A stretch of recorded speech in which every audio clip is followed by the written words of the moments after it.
What's up, y'all? Welcome to another episode of Lounge Ronin, all things, everything. I'm your host, Kios Ronin Beatmaker.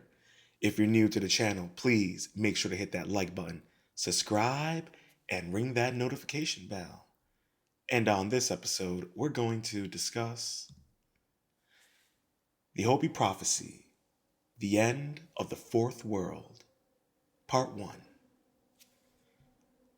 And with all things, everything, I implore you to please make sure to do your own research, as you may be surprised at what you discover about the world and yourself. So let's get into it.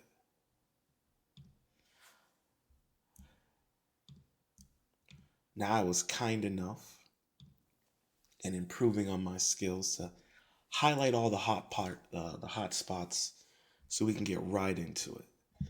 But I want to give a shout out to Gary David, the author of the article, which was updated June 17th, 2021. The Hopi Prophecy and the End of the Fourth World.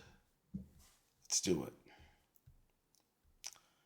So, these prophecies um, are really interesting because I'm looking forward to just kind of talking about how they kind of coincide with what we're going on with and some interesting twists as well. So, these prophecies began to be made public shortly before the mid 20th century. The Hopi are an aggregation of clans that came together at a center point, the Tuasavi, in northern Arizona during the course of their migrations. Because they are not a monolithic tribe, the sources of their prophecies are fragmentary and multifarious. These isolated sedimentary farmers living in unpretentious pueblos, basically stone apartment buildings, on the high desert of the American Southwest, have looked into the future from their kivas, subterranean communal prayer chambers, and have seen some rather disturbing scenarios. Something I think is interesting is about this idea of these communal prayer chambers and these subterranean catacombs, I would speculate, in the Arizona mountains. Actually, Arizona's flat, so I could be wrong. But, this idea of the subterranean, the underworld, when you look at a lot of these ancient stories from many of these, I would like to say, survivors of cataclysms, they always talk about, coming out of the earth, living under the ground during the chaos that was reigning above. Whether you listen to Graham Hancock or Randall Carlson, any of those cats, and if you read any of the biblical stories, whether it's from Christianity or any other religions, they talk about these things. On my channel, I covered the Cascadia continent, which was originally part of, I believe, Oregon and parts of Canada. And they talked about these individuals who survived this incredible cataclysms in that area of North America. So, one thing I think we have to keep in mind when it comes to these kind of ideas of prophecies is that sometimes these prophecies can come in cycles, and each time there's just a different outcome. So, the Hopi cycles of time. And here we have above is a picture of the location of the Snake Kiva village. Interesting. It was established in 1100 AD. Look at that. And they like to say that, people weren't occupying North America and living there for thousands of years, if not hundreds. I mean, you have the stories of the Egyptians talking about traveling to North America. You have Ali Abu Bakr, the Mali emperor, who traveled to North America and colonized various areas of the uh, Midwest. So, don't be surprised when you hear about these type of stories and these indigenous tribes, many of which have been living there due to the fact that they were either colonizers or just travelers. There's even the fact that there's been, was it Japanese texts? It was either Japanese or Chinese hieroglyphics that were uncovered in North America. So, North America is a very fascinating continent with a lot of secrets. All right. So here we have the Hopi cycles of time. Like the Maya, among whom the Hopi once lived and with whom they later traded, the Hopi conceptualize the cycles of time as world ages. The Hopi believe that we have suffered three previous world cataclysms. The first world was destroyed by fire, a comet, asteroid strike, or a number of volcanic eruptions. The second world was destroyed by ice, a great ice age, as recorded by many cultures around the globe. A tremendous deluge destroyed the third world. Now, when we talk about the deluge, we know what that could mean, the great floods. And, we talk about Noah in terms of the great flood in the Bible, but in Hinduism, his name is Manu. So the idea of the great flood is nothing new. Um, the question is who were the first people to tell that story? I don't think anyone really knows yet. Maybe there's speculations out there. I have no idea. But I think it's interesting how the first world was destroyed by fire, a comet or asteroid. And we have speculations on the asteroid that killed the dinosaurs, and perhaps it wasn't dinosaurs that they destroyed. It could have been an entire civilization. I believe that um, there have been maybe thousands, maybe even millions of years of other types of civilizations that lived on Earth. And whether they were advanced civilizations or, throwing sticks and stones remains to be seen. But like, you know, to pretend as if there are not cycles of creation of life in the world, and with that comes technology as well. Our age of technology, we're still using gasoline, and oil for our technology. That doesn't mean that the first world that they were using, who knows, maybe sound technology, or maybe the third world was using sound technology, and the first world was using crystals. If you ever seen the movie Atlantis, the idea of these crystals powering energy is not something that isn't new to the world, to stories. So, we always kind of like to joke about, if you're a conspiracy person, you kind of joke about how they're always telling you the truth in the movies. You got to watch the movies, you got to watch the shows. And, there is a level of truth to that. I really do believe that the idea of drop feeding is the term. It doesn't matter whether it's in articles or news shows, or it can be in movies, it can be in films, and it can be referencing to ancient technology, it can be a reference to ancient civilizations, it can be a reference to future plans, how they like to um, get consent from the masses to act out these heinous conspiracies that can involve mass casualty events and what have you, or even you know environmental cataclysms. It's kind of like the idea of like whether or not, if the first world was destroyed by a fire or a comet or an asteroid, was that done on purpose? Were they capable of withstanding something like that? We don't really know. I would speculate that it clearly seems like the third world civilizations were able to do that. I mean, the pyramids are still around. Granted, they may be, destroyed or, broken, whatever the case may be in terms of their use, whether they were used for, um, grave sites or used for some form of technology, whether that is as what was it, batteries. Some people speculate they were used as batteries. Some people speculate they were used as manufacturing sites. I mean, it's all up to um, interpretation. But the point that I'm trying to get at is that when it comes to these variations of these worlds that have been destroyed, it would be foolish of us to not speculate and guess at the possibility that they may have been advanced in some form of civilization, culture, and technology. I'm not saying that they had, spaceships. Maybe I'm not saying that.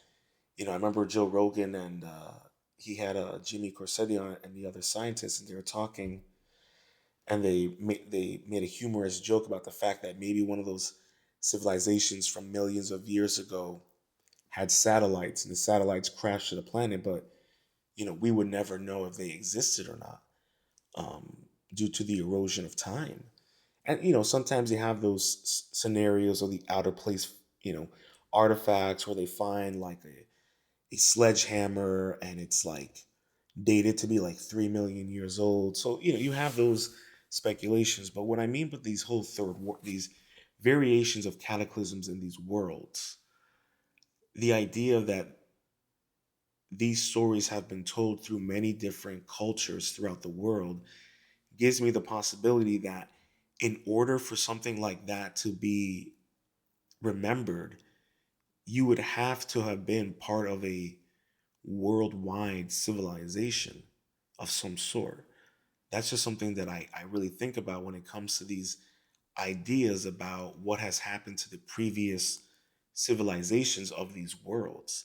And to my speculation, we may have the remains of the third world. Maybe there are some remains left of the second world, and we just haven't uncovered them. Just like we haven't, really uncovered everything on the surface of underneath the water. I covered earlier about the pyramids underneath Cuba or off the shore under the water of Cuba. We don't really know the exact date of that city, but it's just something to keep in mind when it comes to these stories of cataclysms and the recycling of life. Unlike the Maya, the Hopi are rarely specific about the dates for shifting of these ages. It has been said that the Maya were masters of time, whereas the Hopi are masters of space. Interesting concept to think about. So, are we reaching the fourth world of the Hopi prophecy? Many Hopi spiritual elders, uh, Kiki Mongwai, claim we are living the final days of the fourth world. For more than 60 years, different Hopis have predicted various earth changes that signal the conclusion of the current age and the onset of the fifth world. In 1970, Dan Kochavga, the Sun Clan leader of the village of Hotvilla, who died at the age of 112, spoke about deteriorating conditions of our time. Quote, we have teachings and prophecies informing us that we must be alert for the signs and omens which will come about to give us courage and strength to stand on our beliefs. Blood will flow, our hair and our clothing will be scattered upon the earth. Nature will speak to us with its mighty breath of wind. There will be earthquakes and floods causing great disasters, changing in the seasons and the weather, disappearance of wildlife, and famine in different forms. There will be a gradual corruption, confusion among the leaders and the people all over the world, and wars will come about like powerful winds. All of this has been planned from the beginning of creation. End quote.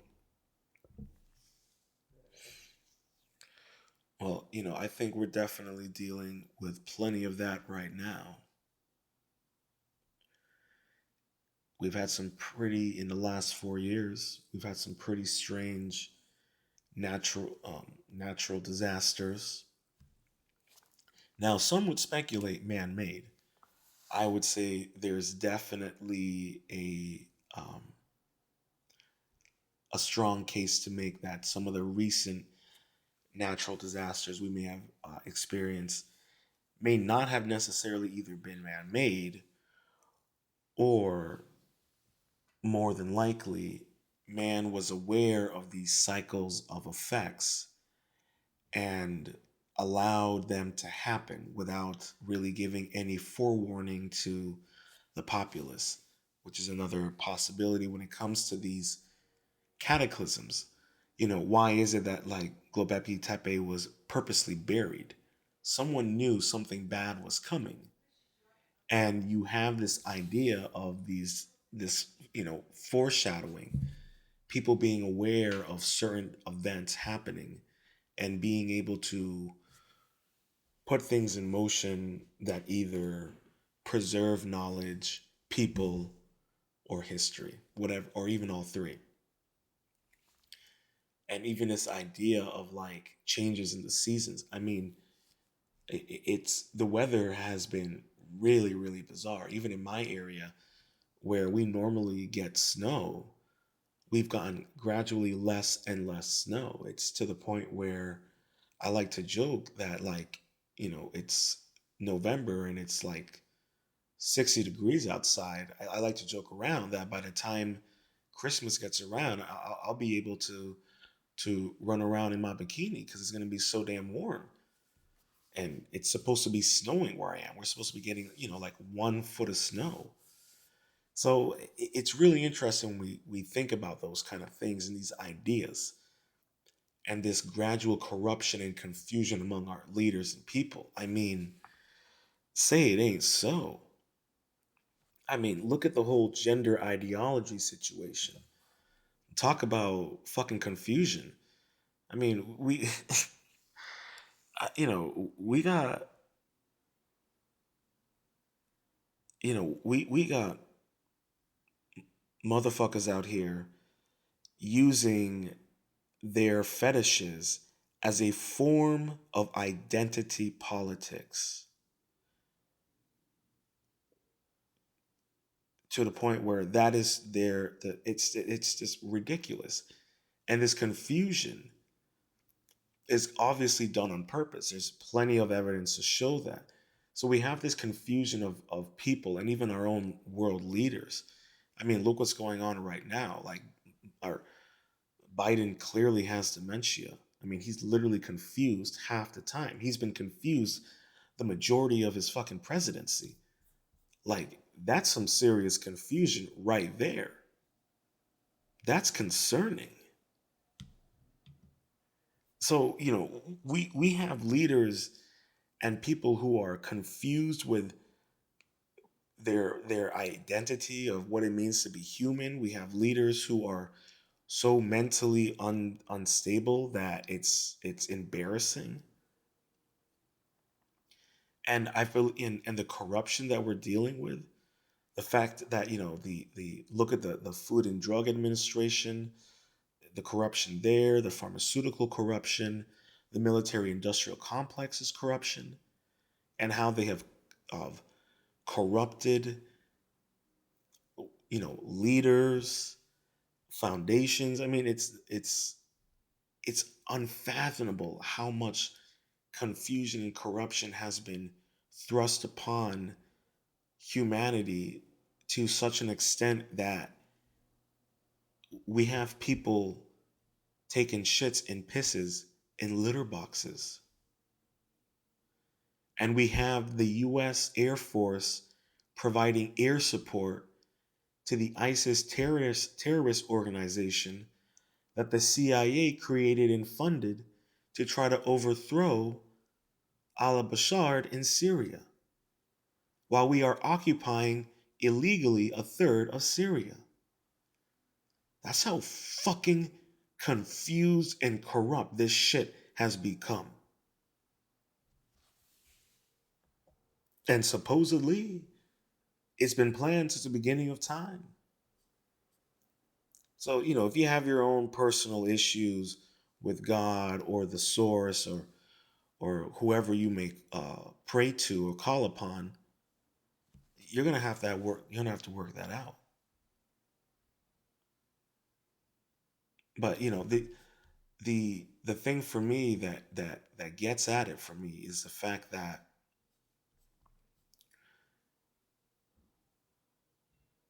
this battle of good and evil, at times it's hard to tell if there's any good that's in this fight.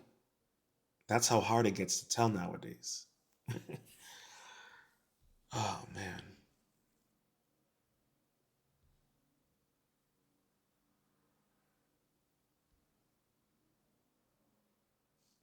And I think with everything that I'm talking about, this balance of light and good, it kind of coincides with the two life paths on the prophecy rock. And it was described by another elder by the name of Grandfather Dan.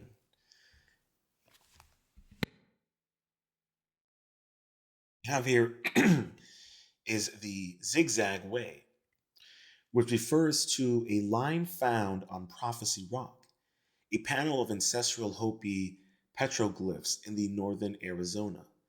The zigzag is the upper of two parallel lines. It supposedly represents path of two hearts, one of wreaking havoc on our earth, mother and living contrary to the ecological principles and the laws of nature. The lower line, on the other hand, is the path of the one's heart, who are close to soil and the growth of corn, beans, squash, that is adhering to the true Hopi way. So, and the upper path is divorced from the natural world and totally immersed in the synthetic manufactured reality of iPhones and Xboxes. In essence, it is a lifestyle that the Hopi call Koya Anisakwatsi, which means world out of balance, or life of moral corruption and turmoil. The lower way, rooted in earth based rhythms, finds solace in the spiritual substance of the form corn, pollen, sunlight, soaking rains, and vast desert vistas, a life in accordance with the Creator or the Great Spirit. And, you know, that's a very beautiful and very illustrative way of explaining, the light and dark, these two life paths. And I believe that we are currently experiencing that battle. Whatever these forces are, they are clearly using Earth as the battlegrounds for the two hearts. And we as individuals have to find our humanity in a storm that is doing everything it can to take that away from us.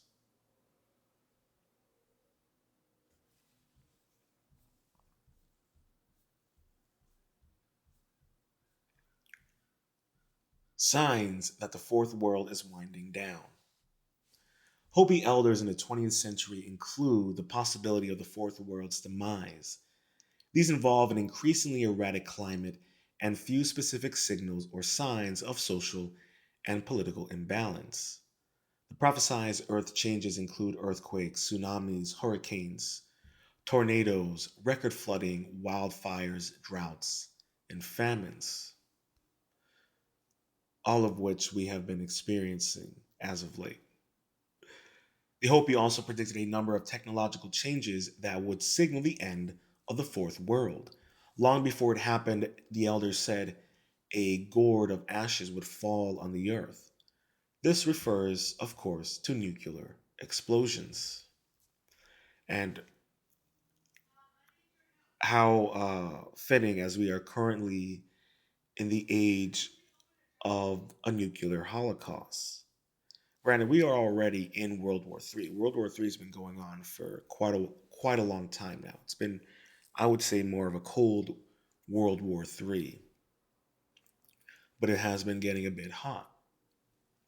Middle East, Ukraine, and now with the fact that the United States is willing to arm Ukraine with nuclear weapons, and Russia is already making plans for nuclear deterrence and response. I'd say that the fourth world may have found uh, its new nail in the coffin. First world was fire, second was ice, third was water, fourth is radiation, poison, another possibility. Or no, it wouldn't be that. The fourth world's destruction would be itself. If we were to go along the lines of the Hopi's perspective, humanity killed itself with its own technology. Hmm, that's deep. Hopi prophecies include the fact that people would ride in horseless wagons, on black ribbons, vehicles on asphalt. In addition, aerial vehicles would travel roads in the heavens, pathways in the sky either begin contrails or delirious chemtrails. The Hopi also stated that one of the final signs is that people would be living in the sky, International Space Station, or living in the sky could mean living online. I don't know if it necessarily means that they'll be living in the International Space Station, but it could mean living in the sky and people live in the internet. I mean, we have internet clubs and internet houses where people just live on the internet. And you have streamers, you have content creators, you have all of that stuff. You know, that is more of in line of what we are experiencing right now. And I would say that that's definitely would be sign of the would be a good evidence of the final stages of humanity because people aren't going outside anymore. They're just standing inside, whether it's with their Oculus goggles or their Vision Pro, or just sitting in their chair, staring at a computer or staring at their phone. You have people who will have the TV on, sitting on their couch, on their phone. I mean, we live in our technology. We live in the Wi Fi, whether it's through our relationships, our addictions, our kinks, fetishes, fears, hopes, evil doing. It's all done on the internet, all done online. So I don't know if it's the International Space Station would indicate that we are in the final stages of humanity's end.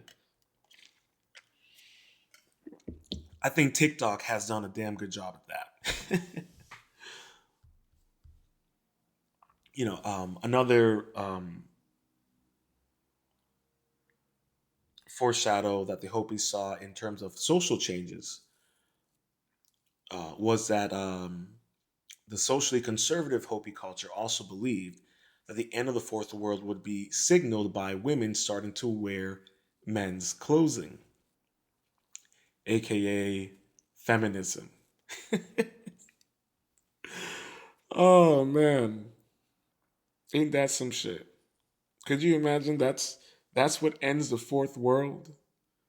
They write in the fifth world in the history books.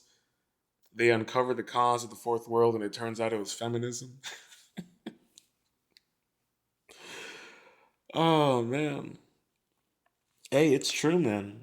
It's true. What Malcolm X said it. The most dangerous thing in the world is a white liberal, and in the fourth age, the most dangerous thing in the world is a white liberal woman. Oh man. So I could definitely see that be the case, man. Oh my god. Oh man. That's why the fourth world ended because of women. They're bullshit. Oh gosh. I mean, you know what? It makes perfect sense. You want to know why? Because there's a story that came out that Hillary Clinton refused to have sex with Bill unless he bombed Qatar, I think it was. like that's that kind of shit that would end the world. All right? You imagine the world ends, all right, because you wanted some of your wife's pussy, and she was like, "Not until you start World War III." Like, just imagine that's how the world ends. Oh my god. I mean, at this point in the game, I would not be surprised. But I think it's funny that they that they said that one of the notes to note one of the red flags, that we are in the end of the fourth world, is feminism, and I really do agree with that. I'm not gonna lie. I think feminism has done irreparable damage to uh, Western culture, social Western culture, masculinity, and even femininity. It's done irreparable damage. I don't know how we're gonna get back. I mean, we got a girl right now who's giving out applications for guys to be one of the 1,000 men that she will try to have sex with within 24 hours. I mean, that in and of itself is enough of a reason to close up shop, exit stage left, and just restart the whole goddamn thing. Honestly, honestly. Oh God. And finally, a our good friend Gary here, the author of the writer of the article, states he had a Hopi friend of his in his 50s and said that his grandfather had predicted in the 1960s what seems to refer to 9/11. He said that an event would happen when America was sleeping and the country would wake up to a thunderous eruption of war. I could see that. After 9/11, we haven't stopped. We haven't stopped invading countries. We haven't stopped coup d'etats. We haven't stopped regime changes. I could see that. We must remember that the Hopi prophecies are not contemporary readings of world events, but statements made centuries or perhaps millennia ago. And that's why, like I said, these cycles of destruction, cycles of world ending events, how many times have these world ending events have happened already in the past? When you look at the Bhagavad Gita, they talk about nuclear war, they talk about radiation poisoning, radiation burns. What are we not understanding about the possibility that we are, almost stuck in a Buddhist cycle where the essence of humanity is continuously being reincarnated, onto Earth until it finds its Brahma, until it finds its peace, its balance, and this battle of light and dark. When will the balance be? Because there doesn't seem to have been any balance for quite some time. And I don't know if there ever was, but it seems like the fourth world definitely is at a precipice. And I don't know what 2025 is going to bring, but I feel like the next 4 years will definitely determine the future or the outcome of the fourth world. I hope you enjoy this episode of Lounge Ronin. All things, everything. If you're new to the channel, please make sure to hit that like button, subscribe, and ring that notification bell. And until next time, stay positive, stay focused, stay true, and much love.